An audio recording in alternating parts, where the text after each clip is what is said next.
네, 조 바이든 차기 미국 대통령이 취임하는 날이 1월 20일입니다. 이제 한 달 정도 남았는데요. 자, 바이든 행정부가 출범하면 이전 트럼프 행정부의 한반도 정책에서 어떤 변화가 있게 되는 건지, 이건 우리의 국익과도 직결되는 문제 아니겠습니까? 자, 지금부터 이 문제를 좀 집중적으로 짚어보도록 하겠습니다. 최종건 외교부 제1차관을 스튜디오로 모셨습니다. 어서 오세요, 차관님. 예, 반갑습니다. 최종건입니다. 네, 눈 내린 날이었는데 오시는데 고생은 안 하셨습니까? 아유, 편하게 왔습니다. 네, 한번 이렇게 직접 나와주셔서 감사드리고요. 예. 지금 외교부로 옮기신 지 한 넉 달 되셨나요? 네, 그렇습니다. 어떻게 하실만 하세요? 열심히 하고 있습니다. 일단은 매우 어려운 시기입니다. 코로나19 전염병 시대가 있었고요. 예. 게다가 이게 우리만 힘든 것이 아니라 다른 우리 주변국 다 힘든 상황이거든요. 아, 진짜 코로나 말씀하셨으니까 네. 특히 아마 타격이 외교부가 클 것 같다는 생각이 퍼뜩 드는데. 예, 이를테면 예산 차원에서도 봐도 저희 출장비, 여비를 요번에 많이 쓰질 못했어요. 이를테면 2월부터 지금까지 출장을, 그러니까 우리 주재국이나 우리 상대 국가와 대면 협의를 잘 못하고 있어요. 그래서 그렇죠. 화상회의를 많이 하고 있고 또 우리도 지금 우리 외교부도 지금 3분의 1 순환 근무를 하고 있어요. 재택근무를 하고 있는데 우리 상대 국가도 지금 재택근무를 많이 하거든요. 유럽이나 우리 동맹국인 미국의 경우에도 국무성 혹은 다른 국의 외무성도 지금 상당히 재택근무를 합니다. 심할 경우는 90% 재택근무를 하는 곳도 있어서. 잠깐, 국무성 직원의 90%가 재택근무를 한다고요? 어떤 이 국마다 다르긴 하지만 평균을 내면 심할 때는 90%까지 한다고 하네요. 그럼 상호간의 행정 절차 그리고 소통 이런 것들이 평소와는 다르게 엄청 느려지겠네요. 그럴 경우가 있습니다. 그렇지만 저희는 지속적으로 여기 현지 공간을 통해서 소통하긴 하는데요. 그러니까 주어진 환경에서는 최선을 다하고 있습니다. 예, 진짜 외교부는 특히 힘들 것 같네요. 그런 거 보면. 예, 그러니까 늘 사람이 오고 가는데 중심에 있었던 외교관들이 한 건물에 좀 계속 있다 보니 다른 그 부처와는 외교부 직원들은 세계를 누벼야 되는 거죠. 그렇습니다. 지금 완전히 발이 꽁꽁 묶여버린 거죠. 그럼에도 불구하고 저희는 길을 만든다는 관점에서 이 주요국들과 소위 패스트 트랙이요. 우리 기업인들, 우리 국민들 오고 가는데 불편함이 없도록 이게 지금 가장 큰 외교 과제입니다. 알겠습니다. 고생이 많으신 것 같고요. 자, 아무튼 지금 이제 저희가 궁금한 게 이제 바이든 행정부 시대가 되면 한미 관계가 어떻게 달라질까? 이게 좀 궁금한데 어떻게 전망을 해야 되는 겁니까? 한미 관계는 우리 중요한 동맹 관계이기도 하고요. 기본적으로 동맹 관계라고 하면 대충 세 가지 영역으로 우리 관계의 속성이 분류가 되는 것 같아요. 하나는 당연하게 그 군사적인 측면. 그렇죠. 그거는 매우 연속적으로 이 미국 정부의 부침에 관계없이 아마 지속될 것입니다. 즉 군사적 측면에 있어서 한반도의 안정적 지위를 유지하기 위해서라도 동맹군 간의 협조는 계속 지속될 것이고요. 그리고 사회적인 교류는 더욱 더 강화될 것이죠. 다만 이제 중요한 것은 이제 전략적인 측면으로 이제 외교적으로 얼마만큼 조율을 할 수 있느냐 이건데 저희는 사실 우리 정부와 바이든 정부는 유사하고 매우 비슷한 언어를 더욱 사용할 것 같습니다. 우리는 지속적으로 다자주의의 중요성을 이야기했고요. 이제 바이든 정부도 다자주의의 중요성. 이건 국제 체제에서 매우 중요한 작동 속성이거든요. 또 두 번째는 이제 민주주의의 중요성을 강조하는데 우리 촛불 혁명으로 태어난 문재인 정부의 입장에서는 그건 상당히 반가운 소식이기도 합니다. 마지막으로는 이제 소위 북한 문제, 한반도 문제를 어떻게 풀어나가느냐인데, 그렇죠, 그 점이죠. 우리 민주당 정부와 매우 협력적인 역사를 만들어 나갔던 기억을 저희는 잘 간직하고 있습니다. 김대중 정부와 클린턴 행정부 기간인데요. 그렇죠. 저희 문재인 정부와 바이든 행정부 간에는 이 협력의 역사가 있고 또 그들이 소위 야인 시절에도 지속적으로 저희가 소통해왔던 것으로 알고 있어요. 왜냐하면 워싱턴의 인사들이라는 인사 체제가 이 순환식 리볼빙도 회전문 인사이기 때문에 저희는 역시 미국 주요 인사들과 우리가 해왔던 일들을 계속 업데이트 시켜왔어요. 계속 관계는 유지해 왔다. 예, 그럼요. 그래서 이제 그들이 이제 정부 인사가 되었으니 예. 이 인수인계 과정을 거칠 것이고 그 이후에 우리 정부가 해왔던 일 그리고 그 관점에서 연속성을 확보하는 것이 중요한 관건이라 저희는 좀 잘 될 것이라 보고요. 마지막으로 강조하고 싶은 것은 사실 우리 하기 나름 아니겠습니까? 물론 그렇죠. 예, 저희도 열심히 하려고 합니다. 국내 언론 보도를 갖고 이제 질문을 드리면 지금 바이든 행정부의 외교 안보 라인을 보면 대북 문제에 있어서는 예를 들어서 뭐 원칙주의자 내지 네. 강경파 네. 이런 사람들이 일색이다. 네. 아마 그 북미 관계가 잘 안 풀릴 거다. 네. 이런 식으로 전망을 하던데 어떻게 보세요? 뭐 그거 매우 의미 있는 관점이죠. 네. 그러나 지금 어떻게 진행될 것이다라고 정부 당국자 입장에서 예단하기는 사실 힘듭니다. 왜냐하면 그들이 지금 이 미국 정부 자체가 그것이 바이든 정부든 트럼프 정부든 똑같은 구조화의 2021년도를 맞이할 것입니다. 네. 첫 번째로는 그 코로나 상황이요. 두 번째는 코로나 상황으로 빚어진 국내 경제 침체입니다.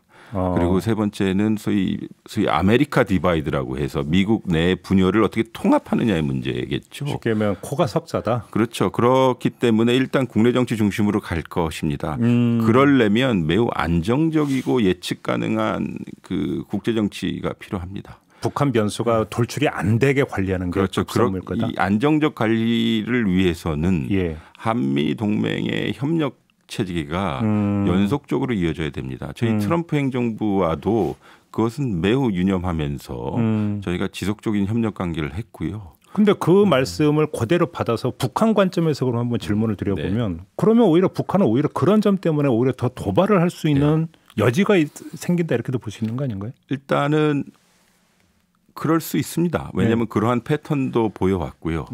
그러나 중요한 것은 이 북한이 그 예전에 도발 패턴을 보였던 북한과는 좀 다른 환경에 놓여진 북한이라는 겁니다. 다른 환경이라 하면. 이를테면 마찬가지입니다. 우리도 코로나 때문에 우리와 같이 소위 세계 10대 20대 경제 대국이 코로나 때문에 힘든 것처럼 역시 북한 코로나? 역시도 코로나입니다. 특이한 점은 지금 북한이 소위 사일런스 모드 침묵 모드를 유지하고 있다는 거죠. 달다스도 아무 말이 없더라고요. 예, 그래서 뭐 강경화 장관에 대한 비난은 한 꼭지 있었습니다만, 그것도 질문 좀 드리고 싶었어요. 그러나 어쨌든 미국 대통령 선거에 관해서는 한 마디도 없어요. 왜 그런다고 생각하세요? 일단은 뭐 관망하는 걸 수도 있겠고요. 두 번째는 소위 우리 김종민 선생님이 좀 표현하셨지만 자기네 코가 좀 석자입니다. 세 가지인데 당연히 코로나 환경 그리고 국제 제재. 그리고 세 번째는 올해 여름과 가을 초입에 그 북한을 타격했던 그 태풍들 있지 않습니까? 수해가 좀 힘듭니다. 그래서 좀 그리고 1월 달에 당대회도 있고 해서 자기 정비를 하겠죠. 그러면서 미국이 어떠한 시그널을 자기네들한테 보낼지 염두할 것입니다. 그럼 정리를 하면 바이든이나 김정은이나 둘 다 내 코가 석자다. 지금 모든 이 주요 국가들 우리와 관계된 주요 국가들이 첫 번째 우선 과제는 현재의 코로나 상황을 어떻게 극복하느냐입니다. 그렇다. 그러면 결국은 뭐 표현을 어떻게 해야 될지는 모르겠지만 소강 국면이라고 해야 될지 뭐 침묵 국면이라고 해야 될지 이 그 국면이 앞으로 상당 기간 그대로 갈 거다. 저는 일종의 숨고르기 국면이요. 숨고르기 국면일 겁니다. 일단 미국 역시도 바이든 정부가 들어서는 1월 20일 이후 주요 안보 라인의 그 의회 청문회를 거쳐야 될 것이고요. 정책 리뷰를 해야 될 것이고요. 그러면 어느덧 봄이 되지 않겠습니까? 그렇겠죠. 그러면 우리 정상급, 장관급 그리고 저희 같은 실무급들이 여러 교류를 통해서 이 합을 맞춰봐야겠죠. 알겠습니다.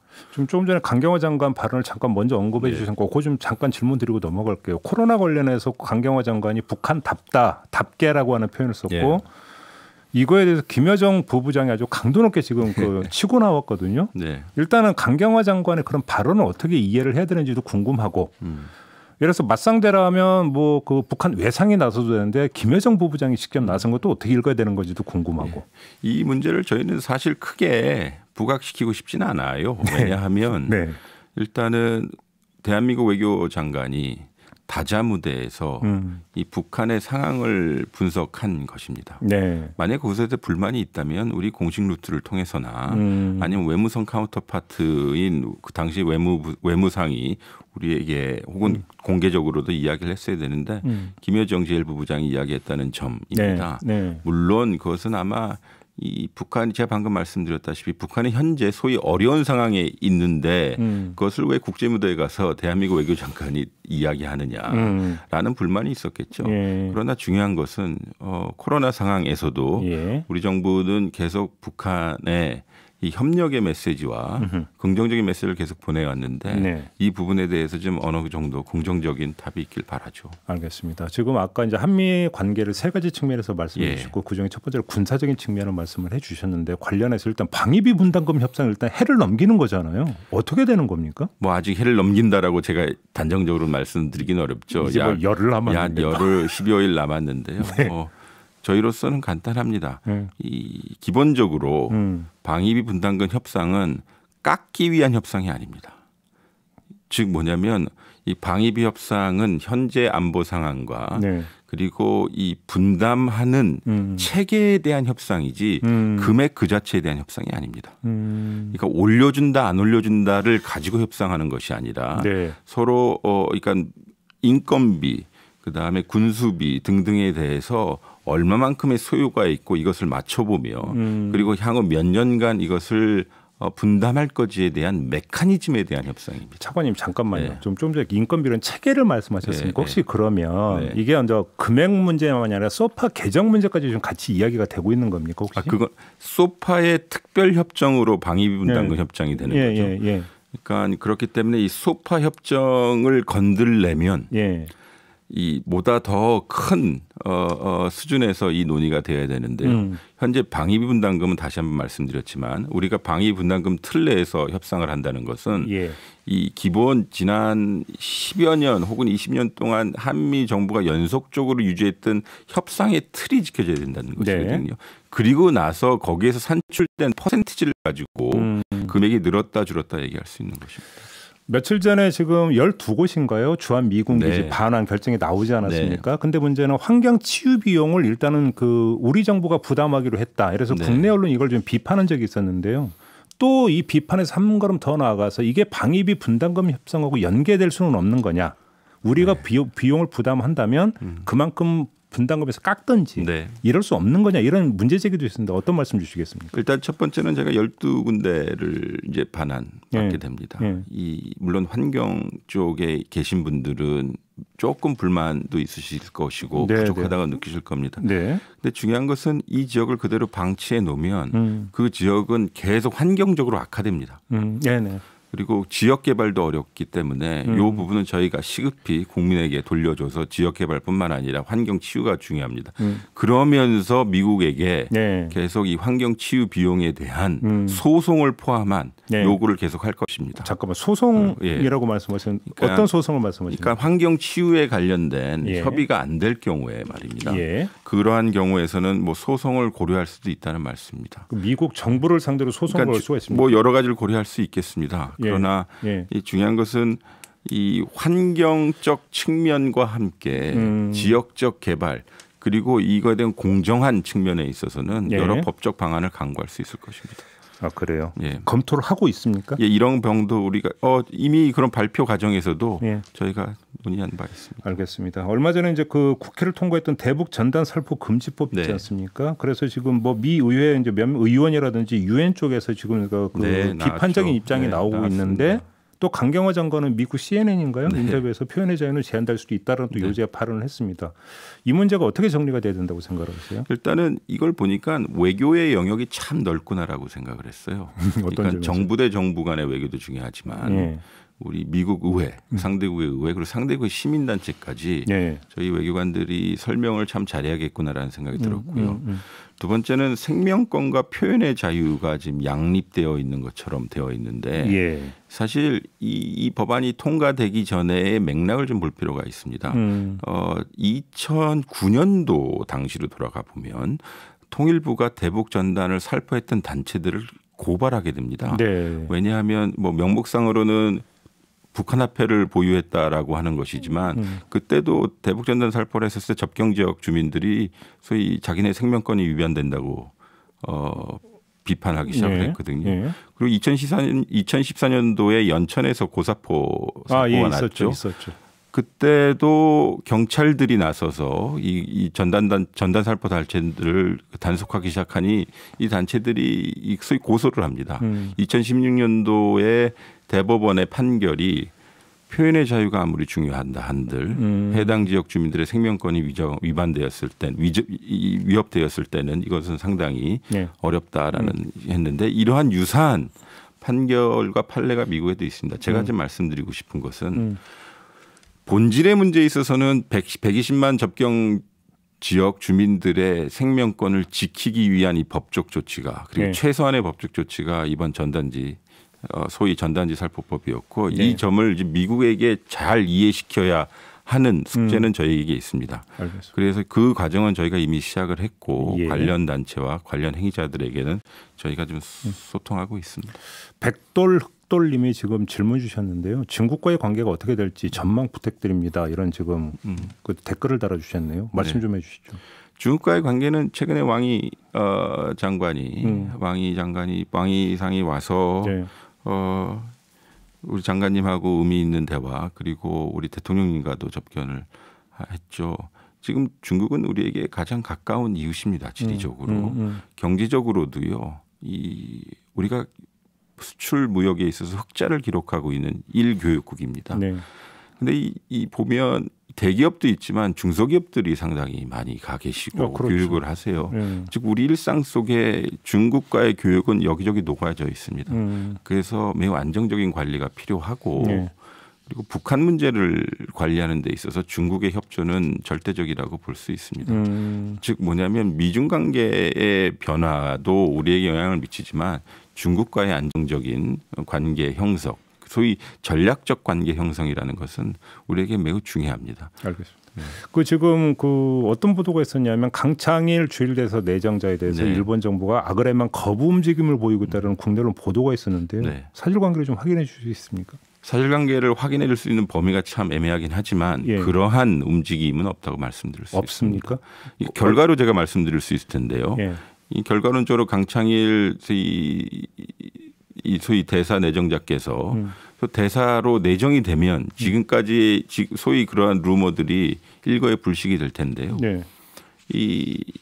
저는 그렇게 보지 않고요. 또 그러한 루머가 있다는 보도는 보았으나 저희가 일본 외무성과 지금 소통을 하고 있는데 그러한 움직임을 저희가 감축한 적은 없습니다. 루머 수준이다? 제가 보기엔 그렇습니다. 알겠습니다. 자, 말씀 여기까지 듣도록 할게요. 고맙습니다, 차관님.